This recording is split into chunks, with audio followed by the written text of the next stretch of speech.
바로 다음 주제로 넘어가 보도록 하겠습니다.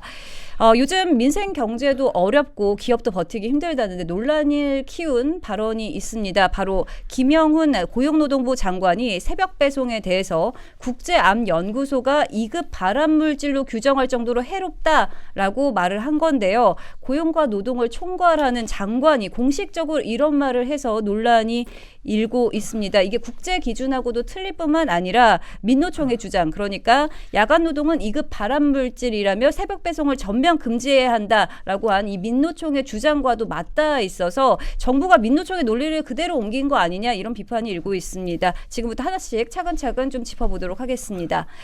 김영훈 장관이 말한 2급 발암물질이라는 표현, 이게 근거가 부족하다, 이런 지적이 나오고 있습니다. 실제로 근거로 제시한 국제암연구소 자료를 확인해 보니까요, 발암 요인을 등급, 그레이드가 아닌 군, 그룹으로만 분류하고 있고요. 새벽 배송이라는 표현 자체가 어디에서도 나오지 않았습니다. 이 부분 어떻게 보셨습니까? 이게 민주당식의 논리로 보면 일종의 직업 비하가 될 수 있죠. 그러니까 민주당식의 논리로 보자면 그렇습니다. 그러니까 이런 새벽 배송이라고 하는 것을 직업 삼아서 생계를 유지하고 그런 것들에 또 보람을 느끼고 이 많은 또 사람들, 소비자들이 새벽 배송의 또 혜택을 보고 있잖아요. 그렇게 해서 하나의 자연스럽게 시장이 형성되어 있는 건데, 그 시장을 겨냥해서 발암물질에 비유를 하면서 마치 처단해야 될, 사라져야 될 악마화를 하고 있다라고 하는 것 자체가 고용부 장관이 해서는 안 될 일을 지금 하고 있는 겁니다. 그리고 그 근거라고 하는 게 우리 앵커께서 설명해 주신 것처럼 굉장히 불명확하잖아요. 대체 어떤 그 연구 보고서에 새벽 배송을 콕 집어서 새벽 배송이 발암을 유발한다, 이제 이런 얘기를 합니까? 그렇지가 않다라고 하는 거고, 이 노동이라고 하는 것이 육체적이고 그리고 정신적인 것들을 당연히 소모할 수밖에 없기 때문에 네. 어떤 직종에 종사를 하든 이 일부 위험성은 노출이 되죠. 그리고 우리가 이런 것들을 차라리 뭐 중대재해라고 규정을 해서 뭐 사고가 얼마나 난다라고 하는 거는 정량화라도 가능하잖아요. 새벽 배송은 그런 부류의 직종에 속하지도 않습니다. 그렇기 때문에 전혀 지금 앞뒤가 안 맞는 이야기, 비전문적인 이야기를 고용부 장관이 하고 있는 거예요. 그런데 그럼 어쩌다가 지금 한 부처의 장관이 이런 얘기까지 하게 됐느냐를 따져보면은 김영훈 고용노동부 장관 애초에 민노총 출신이잖아요. 네. 그래서 장관으로 지명됐을 때부터 우리가 고용노동부는 전문가가 해야 되는 것이고, 특히 저는 그런 얘기를 많이 했거든요. 이 노사가 갈등을 할 때 누가 중재를 합니까? 정부가 하는 거거든요. 노측과 사측은 늘 첨예하게 부딪힐 수밖에 없기 때문에 결국에는 정부와 전문가들이 중재를 해야 되는 겁니다. 그렇기 때문에 고용노동부라고 하는 정부 부처는 누구보다 가치 중립적인 인사, 전문가들이 주축이 되어야 하는데 지금 노측 대표가 가여 있는 거잖아요. 그러면은 노사정 협의를 한다라고 했을 때 원래는 각각 이제 3축이 균형을 맞춘다라고 하면 지금은 노사노가 된 거예요. 그러니까 노측의 입장만 지금 정부가 반영해주고 있는 상황이라고밖에 볼 수가 없는 거죠. 그리고 심지어는 이 발암물질이라고 하는 주장이 사측에 대한 공격만 되는 게 아닙니다. 지금 이 새벽 배송에 종사하는 근로자들을 공격하는 거잖아요. 그렇기 네. 때문에 이 민노총이라고 하는 귀족 노조의 입장만 대변해서 사측을 넘고 소비자를 넘어서 일반 근로자들까지 악마화를 하고 적대화를 하고 있다, 이렇게 보여주고 있기 때문에 대단히 잘못된 발언이라고 생각을 하고요. 이 고위공직자의 무게라는 것에 대해서 조금 더 숙고를 해야 하지 않나 생각이 됩니다. 네, 장관이 굳이 왜 이렇게까지 좀 극단적인 표현을 했어야 될까, 이런 생각이 드는데, 이에 대해서 개혁신당 김성열 수석 최고위원은요, 같은 논리라면 1급 발암물질인 햇빛을 피하기 위해 지금부터 온 국민의 낮 시간 활동을 금지해야 된다, 이렇게 꼬집기도 했습니다. 어떻게 좀 보시나요? 네, 맞는 말이죠. 그 국제암연구소 IARC는 WHO 국제보건기구 산하에서 연구하는 연구소입니다. 거기에 그 발암 물질이라고 해서 발암 가능성이라 그래서 4가지 그룹을 나눠놨는데, 그룹 1이 발암성이 있음이고 그룹 2가 아마도 발암 가능성이 있음, 이게 그룹 2인데 네. 이거를 2급이라고 표현을 한 거예요. 네. 김영훈 고용노동부 장관이. 2급 표현은 뭐가 있냐 그러면 구운 고기가 있습니다. 삼겹살 먹으면 안 된다가 있고요. 휴대폰 전자파가 있습니다. 우리 휴대폰 네. 쓰면 안 된다. 그러니까 심야 배송이나 뭐 이런 심야 배송을 2급 발암 물질이기 때문에 이거를 금지시켜야 된다 그러면 삼겹살 먹으면 안 되고 휴대폰 쓰면 안 되는 거예요. 그리고 그룹 C가 발암인지 아닌지 아직 그 연구 결과가 부족한 게 그게 있고, 그룹 D가 이제 발암이 없음인데, 이 여기서 말하는 심야 배송, 뭐 심야 근무라고도 안 돼 있고 나이트 시프트 워크라고 되어 있어요. 이거를 지금 새벽 배송에 비견해서는 안 된다고 저는 생각이 되고요. 그럼 왜 이렇게 세게 발언을 했냐? 민노총을 탈퇴하는 조합에 대해서는 반드시 보복을 합니다. 네. 민노총은 기존에 그 보복하는 방식이 소송이었어요. 한국은행에 있는 금융사무 노조가 탈퇴를 하자 한국은행 노조들을 상대로 소송을 겁니다. 포스코의 노조가 탈퇴를 해도 포스코 금속노조 탈퇴해도 포스코의 상대로 소송을 걸어요. 노조들을 상대로. 민노총이 소송을 왜 거냐? 탈퇴를 했는데 본인들은 승인을 안 했다는 거예요.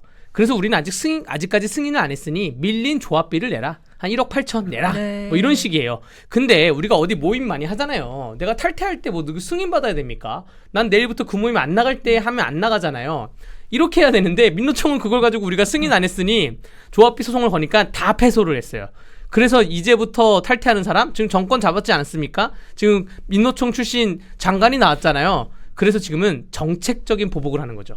쿠팡 노조가 민노총을 탈퇴하면서 정치적인 거에 휘말리지 않고 실질적인 노조 활동을 하겠다 그래서 민노총을 탈퇴하니까 그러니까 갑자기 새벽 배송을 금지하는 그러한 정책적 보복이 나온 거고 이거를 김영훈 노동부 장관이 이거를 난 민노총 출신이니까 세게 해야 되는데 2급 발암물질 이건 찾아봐야 되겠네. 그런 다음에 거기에 대한 그 국민들을 현혹시키는 객관적 근거가 없는 삼겹살 구워 먹기도 금지해야 되는 이러한 발언을 하게 된 거죠. 네. 네. 아무래도 이번 발언을 한 인물이 김영훈 고용노동부 장관이 고용과 노동을 총괄하는 장관의 신분이다 보니까 더욱더 파장이 큰 것 같은데요.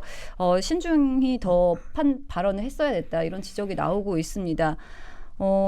이게 새벽 배송에 관한 논의를 새벽 배송 금지로 이제 좁힐 수 있다. 이런 네. 지적도 나오거든요. 그러니까 일단 굉장히 비전문적이고 비과학적인 이야기로 지금 논의를 호도를 하고 있는 거죠. 근데 우리 변호사님 잘 말씀을 해주신 것처럼 애초에 이야기가 안 될 만한 것들을 보복성으로 지금 노조가 이야기를 꺼냈다라고 저는 생각을 하고 그런 것들을 해당 노조 출신의 그 장관이 비호를 하려다 보니까 무리수를 둔 걸로밖에 보이지 않습니다. 우리가 정책을 할 때는 저도 정책 라인에 있었잖아요. 네.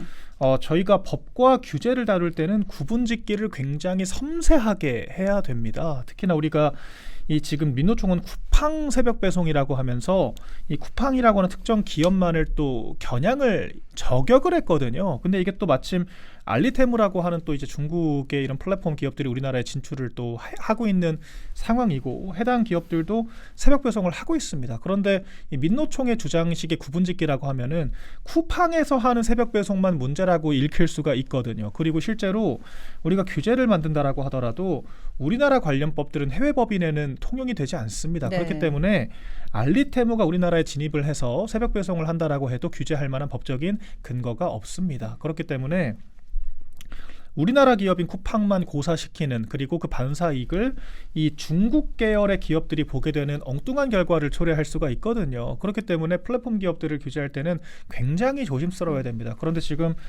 이렇게 비논리적인 접근을 하고 있기 때문에 우려가 된다라고 하는 거고요. 그리고 새벽 배송이 발암물질이라고 하는 근거가 뭔지는 모르겠습니다만 지금 결과적으로 야간에 하는 근로라고 하는데 방점이 찍혀 있는 것 같거든요. 네. 야간에 하는 근로라고 하는 것 외에는 일반적인 물류 관리나 일반적인 배송과의 차별점이 없지 않습니까? 그러면은 야간을 기준으로 구분짓기를 한다라고 했을 때 야간 편의점 알바, 야간 응급실 업무, 그리고 뭐 이제 야간에 또 여러 배달 행위들이나 또 이제 야간에도 우리가 또 대리운전 네. 같은 것들도 하고 여러 가지 이 직군들이 활동을 하잖아요. 네, 음식점도 호프집도 하고요. 다 밤에도 열고 새벽에도 여는데 그런 식의 구분이라고 하면은 왜 새벽 배송만 금지를 합니까라고 했을 때 전혀 논리적인 근거가 없는 거예요. 그렇기 때문에 이런 것들은 법을 만든다라고 하더라도 직업 선택의 자유를 침해했다라고 해서 또 위헌 소지가 또 있다라고 생각을 하거든요. 그렇기 때문에 규제를 할 때는 굉장히 정교하게 해야 되는데 지금 너무 날것의 이야기를 민노총만 하면 문제가 안 됩니다. 그런데 지금 장관이라고 하는 제도권의 수장이 하고 있기 때문에 대단히 문제가 된다라고 생각이 되고요. 그렇기 때문에 제가 누차 이 민주당 정권을 아마추어 정권이다라고 평가를 할 수밖에 없는 것이다. 이렇게 말씀을 드립니다. 네, 민주노총의 보복성 정책이다 이렇게 말씀을 해주셨는데요. 한국노총에서도 이 새벽 배송 전면 금지는 동의하지 않는다라는 입장을 냈습니다. 자, 결국 핵심은 이 배송 금지가 아니라 산업 생태계를 유지하면서도 안전하게 일할 수 있는 환경을 만드는 거 아니겠습니까? 네, 맞습니다. 그러니까 지금 쿠팡만 겨냥을 한 거예요. 우리 박민영 대변인님 말씀하신 것처럼 새벽에 노량진 수산시장만 가도 얼마나 부쩍부쩍합니까? 지금 댓글들이 지금 들끓고 있어요. 지금 새벽에 불 나면 불 끄지 마라. 혹은 경찰 군인들도 새벽에 경계 근무 쓰지 마라. 이런 얘기가 있는데 이게 결국에는 그 시장 경제를 굉장히 이해하지 못하는 그러한 안건 중에 하나인 거고 노동자 분들도 찬성을 하고 있는 거죠.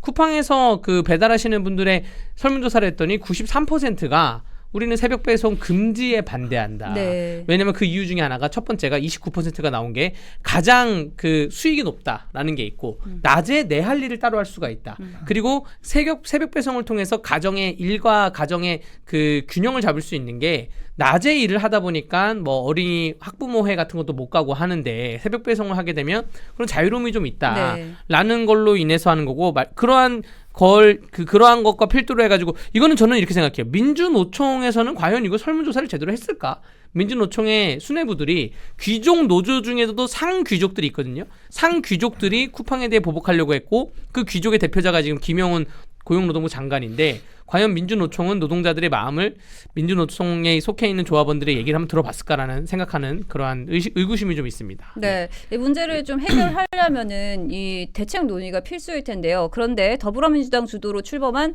택배 사회적 대화 기구는 출범 한 달째 별 성과 없이 공회전을 거듭하고 있다고 합니다. 합의점을 도출할 수 있도록 정부가 좀 균형 잡힌 중재 역할을 해야 되는데 지금으로선 좀 힘들어 보이죠. 저는 이런 이야기를 왜 이렇게까지 진지하게 하고 있는지 솔직히 잘 모르겠습니다. 굉장히 낭비적인 상황인데 네. 지금 거대 집권 여당이 민노총이 이런 던져놓은 말 같지도 않은 주장에 쩔쩔매면서 무슨 기구까지 만들어서 논의를 한다라고 하는 것 자체가 일종의 코미디 상황이라고 생각을 네. 하거든요. 지금 경제 노동 우리가 살펴봐야 될 게 얼마나 많습니까? 지금 환율 1,475원 왔다 갔다 하고 있어요. 이게 정부가 개입을 하는데도 이 정도라고 하는 거거든요. 그리고 지금 경제 지표가 그나마 코스피 하나 가지고 자랑을 했던 건데 또 이제 4천대가 또 무너졌잖아요. 그리고 총체적으로 거품이 지금도 끼어 있는 상황입니다. 부동산 물가 뭐 하나 지금 제대로 잡는 게 없는 상황에서 민노총의 한마디 때문에 이렇게까지 쩔쩔매는 모습 자체가 굉장히 한심하다라고 생각이 되고요. 그러니까 저 처음에 이 논의를 진지하게 받지 않았던 것이 민노총이 한 말은 그냥 민노총의 주장일 뿐이잖아요. 네. 그런데 지금 문제가 뭐냐면 그 민노총의 주장, 그러니까 민노총 따위가 얘기를 하는 것을 지금 집권 여당이 너무도 진지하게 받아들이고 있다라고 하는 겁니다. 근데 네. 본인들도 알아요. 되지 않는다라고 하는 걸 압니다. 그렇기 때문에 지금 그냥 면피성으로 기구만 만들어 놓고 공회전을 하고 있다 이렇게 평가가 되는 거거든요. 그러니까 제가 민노총을 비하하는 게 아니라 시민사회에서의 목소리는 그저 원오브 댐의 목소리인 것이고 제도권의 균형 잡힌 이 어떤 시선으로 바라보고 반영을 해야 되는 것이지 일방 측, 한 측의 이야기만 듣고 정책화를 하는 것은 맞지가 않는 거거든요. 지금 네. 이해 당사자가 민노총만 있는 것이 아니라 쿠팡도 있고요. 그리고 쿠팡의 배달 기사들도 이해 당사자고요. 반대를 하고 있고요. 98% 반대한다고 하지 않습니까? 이 새벽 배송에 또 수혜를 보는 서비스를 받고 있는 소비자들도 다 반발을 하고 있는데 이걸 이렇게 일방향적으로 정부가 비호를 하고 여당이 뒷받침을 하는 형태로 한다라고 하는 것 자체가 대단히 부적절한 상황이라고 생각이 됩니다. 네, 그리고 무엇보다도 개인도 굉장히 많은 피해를 입을 수 있을 것 같습니다. 저 같아도 이제 새벽 배송 많이 이용하는데 새벽 배송이 없다면 그런 삶을 지금 살아갈 수 있을까 이런 생각이 들거든요. 네. 국가가 이제 개인의 선택을 어디까지 간섭할 수 있느냐 이런 문제로 좀 이어질 것 같은데 어떻게 네. 보십니까? 그러니까 이 새벽 배송이라는 거는 우리가 또 살펴보면 고려 시대에도 있었고 조선 시대에도 있었어요. 다 새벽에 다 들고 움직였거든요. 근데 그때 이제 고개를 넘으면 호랑이한테 잡아먹힐까봐 그런 걸 걱정하는 건데 지금은 이게 결국 이제 인류가 필요하는 거에 따라서 필요성을 갖고 발전 방향을 가는 건데 그게 국가가 또 정치권이 강제로 억누를 수 없다는 거죠. 그걸로 인해서 피해자가 제3의 피해자가 발생하면 모르겠는데 뭐 예전에 뭐 노예가 있던 시대처럼 그런 시대처럼 혹은 개인에게 강제를 하면 모르겠는데 그런 게 아니라 아까 말씀드렸다시피 본인의 수익 창출 구조와 생활상 때문에 새벽 배송을 하는 건데 이 아까 을지로 위원회 얘기 잠깐 하셨는데 그 사회적 합의가 좀 민주당과 이 진보 좌파라고 표현을 하면 바르지 모르겠지만 진보 좌파들의 방식이 좀 다른 게 장혜영 전 의원이 한동훈 전 장관하고 토론할 때 뭐라고 했냐면 장혜영 전 의원이 그렇게 얘기했어요. 사회적 합의가 다 된 겁니다. 새벽 배송은 금지하기로 했어요. 그래서 한동훈 전 대표가 아니 어디서 그런 합의를 했냐니까 장혜영 전 의원이 합의 장소에 안 오셨잖아요. 국민의힘 쪽은 안 왔잖아요. 오세요. 막 이렇게 얘기를 했는데 을지로 위원회가 그래서 최근에 열었어요. 최근에 열었는데 택배 노동자분께서 거의 갔습니다. 나는 새벽 배송을 금지하는 거를 반대한다. 새벽 배송 하겠다라고 갔는데 딱 앉아 있으니까 더불어민주당 관계자가 오더니 누구세요? 그래서 아주 택배 노동자인데요. 토론하는 거 좀 보려고요. 하니까 초대 안 받으신 분 나가셔야 돼요. 그러니까 당사자를 내보내고 정치인들끼리 왈가왈부 하겠다는 그 모습이 또 보도가 나왔어요. 네. 을지로 위원회 찾아가니까 문 닫혀 있고. 맞아요. 그러한 상황에서 무슨 사회적 합의가 있었다고 말을 하는 겁니까? 사회적 합의를 하면 100% 인류의 경제 상황, 시장 자유 경제주의에 맞춰가지고 가겠죠. 국가가 과도한 간섭이라고 생각합니다. 네. 네, 시장의 이런 자연스러운 흐름을 이제 정부가 금지 같은 방식으로 이렇게 억지로 바꾸는 건 말도 안 된다 이렇게 말씀을 해주셨는데요. 대변인님은 좀 어떻게 보십니까? 그러니까 이 사회적 합의라고 하는 말은 굉장히 조심스럽게 사용을 해야 됩니다. 민주당이 뭐만 하면은 국민 팔잖아요. 그러니까 국민이 동의를 한다, 국민의 명령이다라고 이야기를 하는데 반대하는 국민들도 국민입니다. 그리고 이게 우리가 여론 수렴을 할 때는 특히 이렇게 노동 관련된 것처럼 민감한 사안들은 제가 아까 노사정을 말씀을 드렸잖아요. 그러니까 첨예한 사안일수록 다양한 사람들이 참여를 해야 되는 거예요. 이 경우에는 소비자들도 실질적인 이 이익이 걸려 있기 때문에 노측 사측뿐 아니라 소비자 그리고 정부까지 종합적으로 이 참여를 해서 결과를 도출을 해야 되는 겁니다. 그런데 지금까지 우리가 정량화할 수 있는 수치로 나와 있는 통계들을 보자면 기본적으로 새벽 배송을 하고 있는 당사자들, 지금 김영훈 장관의 주장과는 전혀 다르게 일 계속 하고 싶다라고 이야기를 하잖아요. 압도적 다수가 그렇게 응답을 하고 있습니다. 그리고 새벽 배송 소비자들은 당연히 그 서비스를 이용을 하는 사람들이기 때문에 있어서 나쁠 게 없는 것이고요. 쿠팡 측에서도 지금 왜 쿠팡에 대해서만 이런 페널티를 하느냐라고 하는데 당연히 반발을 할 수밖에 없고 결과적으로 쿠팡 외 알리테모 등의 다른 플랫폼 업체들을 똑같이 일괄되게 규제할 만한 아무런 이 근거 실효적인 노력을 할 수가 없는 상황이거든요. 그렇다 그러면 정확하게 표현을 해야 됩니다. 그러니까 민주당과 협업을 한다라고 지금 평가를 받는 민노총만 일방적으로 지금 보복성 주장을 하고 있고 민주당이 무슨 정치적인 빚을 갚는 것 마냥 이런 말도 안 되는 주장을 무지성적으로 수용하고 있는 상황이다. 이렇게 보는 것이 정확하다라고 생각이 되죠. 그럼 이런 것들이 과연 보편적인 국민적인 이익에 그러니까 이익에 부합한다라고 할 수 있을 것이냐? 당연히 그렇지 않다라고 하는 답이 도출될 수밖에 없는 거고요. 이 국정을 이런 식으로 하면 안 되는 겁니다. 그러니까 정치 우리가 입으로 하는 이 토론과 레토릭은 충분히 주장을 할 수 있겠지만 국정이라고 하는 것은 이 비가역적인 이 사회적인 변화를 불러오는 결정이기 때문에 그런 부분들은 상당히 신중할 필요가 있고요. 그 사회적 합의라고 하는 그런 표현은 정말 조심스럽게 사용을 해야 되는 것이다라고 말씀드립니다. 네, 새벽 배송 발암 물질 장관의 말 한마디가 정책 방향을 왜곡하는 일이 없도록 노동, 산업, 시장, 개인의 자유를 모두 고려해서 앞으로 더 정확한 논의가 이어지길 바라겠습니다.